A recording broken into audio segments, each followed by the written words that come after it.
નમસ્કાર વહાલા બાળકો, આજે આપણે યુનિટ 6 વોટ ઇઝ ધીસ નો અભ્યાસ કરીએ.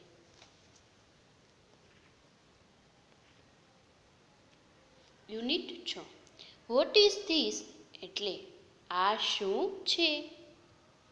હવે બાળકો, અહીંયા આપણને ચિત્ર, સમજૂતી, ઇંગ્લિશ અને ગુજરાતી બંને આપેલી છે. ચાલો સમજીએ.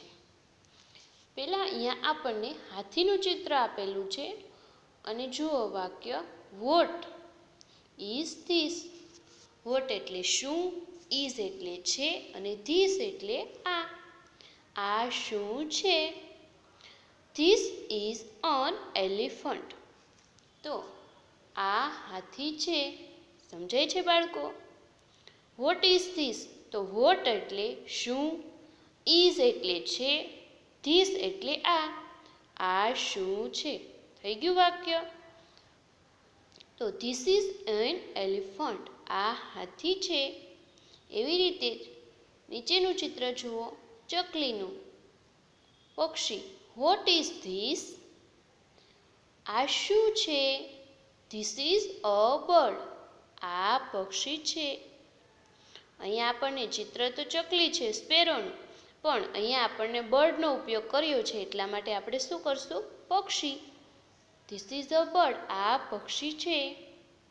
ત્યાર પછી ધીસ એટલે તો અહીંયા જુઓ એપલમાં વોટ ઇઝ ધેટ.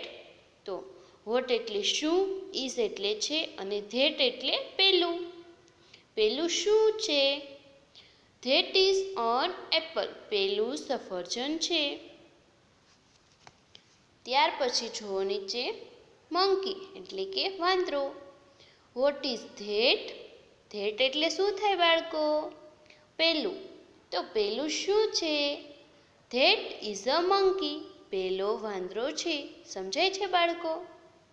હવે જોવો જોઈએ નીચે વસ્તુ, પક્ષી કે પ્રાણી વિશે જાણવા માટે વોટ એટલે શું વડે પ્રશ્ન પૂછાય છે. તેની સાથે ધીસ અથવા ધેટનો ઉપયોગ થાય છે.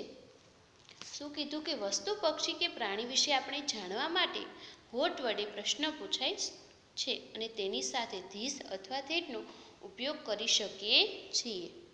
ધીસ, ધેટની સાથે ટુ બી ક્રિયાપદનું વર્તમાન કાળનું એકવચનનું રૂપ ઇઝ આવે છે.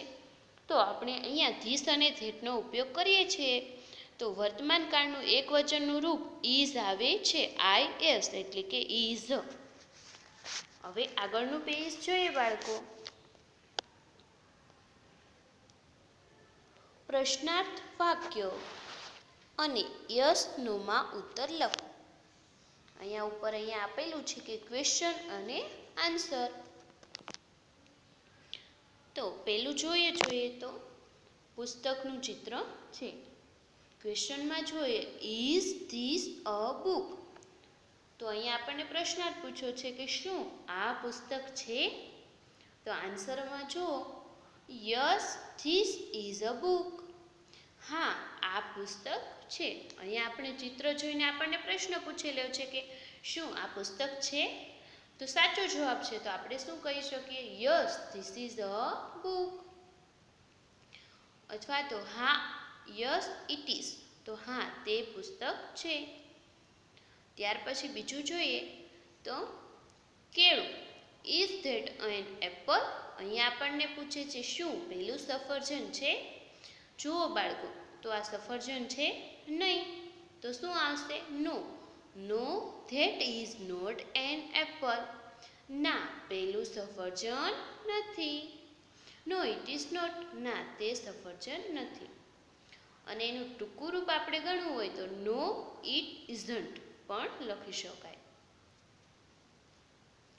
ત્યાર પછી ફન ટાઈમમાં જુઓ બાળકો, ચિત્રો જોઈ કાઉન્સમાં આપેલા શબ્દોનો ઉપયોગ કરી પ્રશ્નોના ઉત્તર લખો. એક્ઝામ્પલ એટલે કે ઉદાહરણ જોવો જોઈએ. અહીંયા આપણને ચિત્ર આપેલું છે, કાઉન્સમાં આપેલા શબ્દો છે અને કાઉન્સમાં આપેલા શબ્દોનો ઉપયોગ કરીને આપણે પ્રશ્નોના ઉત્તર લખવાના છે. તો ચાલો સમજીએ. What is this? What is this? What એટલે શું, ઇઝ એટલે છે અને ધીસ એટલે આ. તો હવે આપણે જોવાનું છે કે ધીસ છેલ્લેથી જોવો જોઈએ. ધીસ ઇઝ સ્વર છે કે એ આઈ ઓ યુ. જો શબ્દનો પહેલો અક્ષર સ્વર આવતો હોય તો આપણે આગળ શું લગાડવું પડે? A N. એની સાથે શું લગાડવું પડે? એન. તો this is on Apple. Vote is this? તો આ શું છે? તો આપણે જો છેલ્લેથી ધીસ ઇઝ એન એપલ. પણ જો વ્યંજન હોત તો આપણે એન ન લગાડત, ફક્ત એ જ લખી શકીએ. તો સમજાય છે બાળકો? This is on Apple. તો કે ત્યાર પછી બીજું જુઓ, ચિત્ર જુઓ અને પ્રશ્ન છે. જોજો આમાં પ્રશ્નમાં વોટ ઇઝ ધેટ. અહીંયા આપણને શું કીધું? What is that. વોટ એટલે શું, ઇઝ એટલે છે અને ધેટ એટલે બાળકો શું થાય? પેલું. પેલું શું છે? તો અહીંયા આપણે છેલ્લેથી લઈએ તો ધેટ ઇઝ અ બેટ કે બોલ? શું આવશે બાળકો? બેટ. BAT. તો અહીંયા આપણે પહેલો અક્ષર કેપિટલ કરવાનો છે. ત્યાર પછી ધેટ ઇઝ અ અને જે સાચો જવાબ છે એ લખવાનો છે. તો કે BAT. પછી વાક્યના અંતે પૂર્ણ વિરામ કરવાનું છે. સમજાય છે બાળકો? હવે જુઓ જવાબ. ધેટ ઇઝ અ બેટ. લખો જોઈએ. ધેટ ઇઝ અ બેટ. વાક્યના અંતે પૂર્ણ વિરામ. ત્યાર પછી ત્રીજું જુઓ. શેનું ચિત્ર છે બાળકો? બસનું. તો અહીંયા જુઓ. Vote is this? તો શું થાય? આ શું છે? તો જવાબમાં આવશે this is a bus. Car કે બસ? અહીંયા આપણને બધામાં કાઉન્સ આપેલા છે. તો કાર આવશે કે બસ?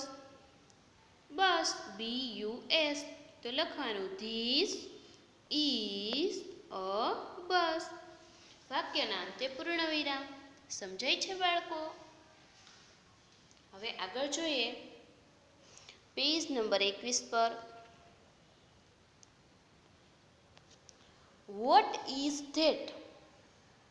તો આ ચિત્ર શેનું છે બાળકો? આઉલનું.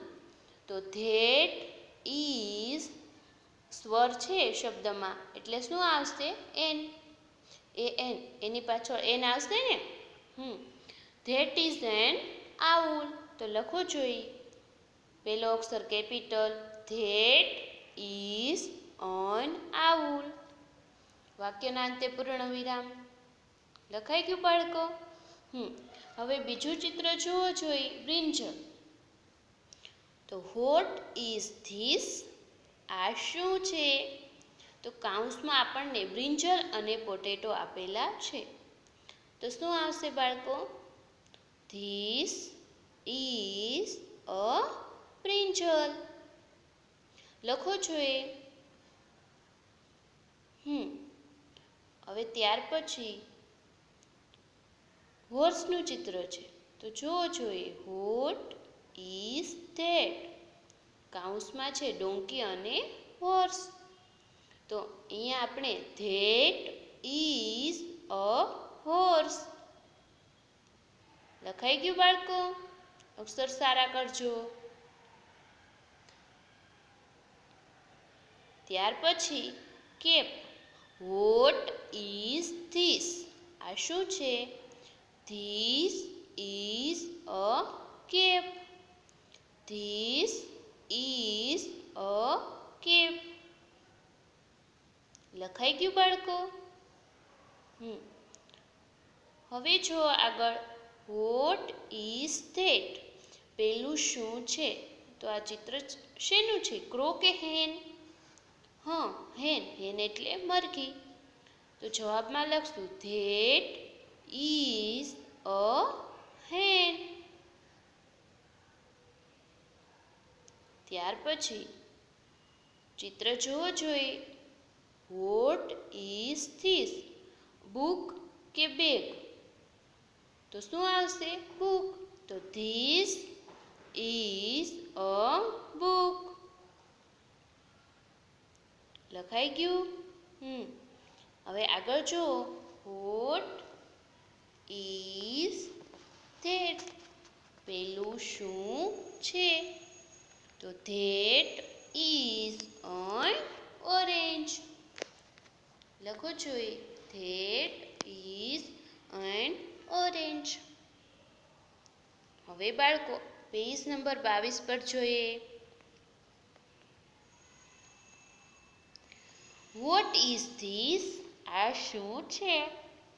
ટ્રેન કે શિપ? ટ્રેન. તો લખો જોઈએ. This is a train. This is a train.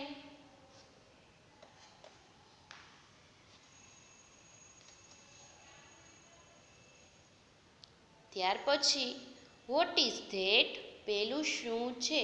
ઈગ અથવા તો બોલ. શું આવશે બાળકો?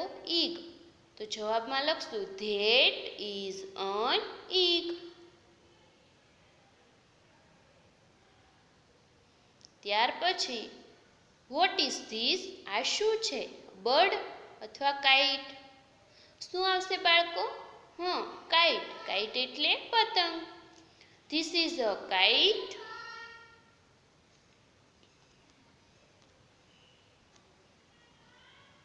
This is a kite. ત્યાર પછી વોટ ઇઝ ધેટ?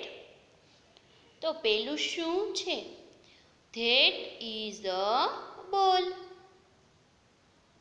BALL. ત્યાર પછી વોટ ઇઝ ધીસ? આ શું છે? પેન કે pencil? Pen. This is a pen. ત્યાર પછી વોટ ઇઝ ધેટ? પેલું શું છે? એપલ કે tomato? Tomato. That is a tomato. ત્યાર પછી વોટ ઇઝ ધીસ? આ શું છે? રેટ કે rabbit? Rabbit. This is a rabbit. લખાઈ ગયું બાળકો? હવે આપણે આજે જે અભ્યાસ કર્યો તે આપણે 4 લાઇન બુકમાં અને ઇંગ્લિશ પ્રાઇમરમાં સુંદર અક્ષરે લખવાનું છે. સમજાય છે બાળકો? નમસ્કાર.